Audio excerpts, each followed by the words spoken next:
Hi there, this is going to be a video on the passive causative, so it's some tips for teachers. I live and work in Spain, and in Spain they don't have the passive causative in the Spanish language, so it's quite difficult. It's a difficult concept for the students to get the hang of. You need to make sure that they understand the normal passive, and they understand the words by and at, to elicit the person that's doing the action and the place where the action takes place, and then you can move on to the passive causative. So the passive causative is when you ask somebody to do something, and we often say to have something done. So the first thing I would do is, not mentioning any grammar concepts, just write two sentences on the board, these two sentences here. So I had my hair cut, and I cut my hair. And you can ask your students, are these sentences the same or are they different?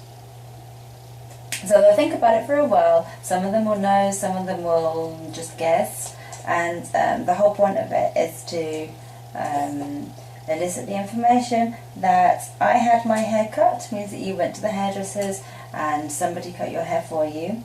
And I cut my hair means you physically, with some scissors, you cut your own hair. I cut my own hair. And then this structure is what the causative is. So we've got the verb to have, and then an object, and then the past participle.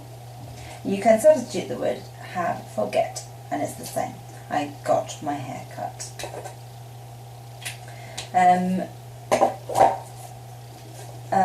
Then you can,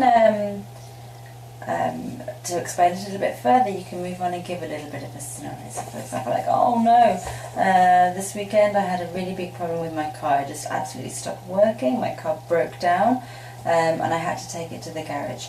So now my car is in the mechanics, and how can I express that in the causative?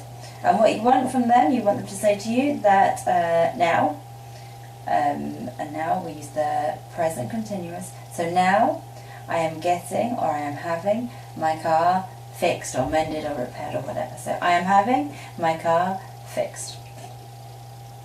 And so from that you can explain that the word have or get can be used in the different times. You can conjugate it in different times.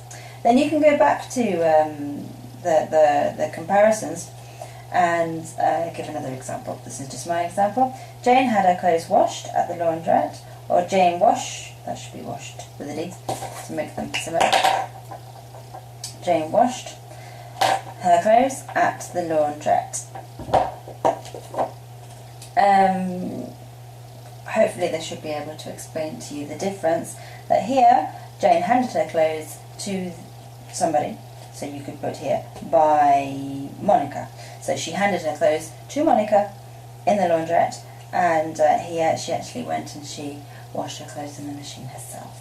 Okay, so the next thing that you can do is think of some scenarios. One of the scenarios that I've done with some students is, imagine that you're a wedding planner, or that you're a friend of the bride or something like that, the mother of the bride, I don't know, the best man, and you're trying to organise the whole wedding party.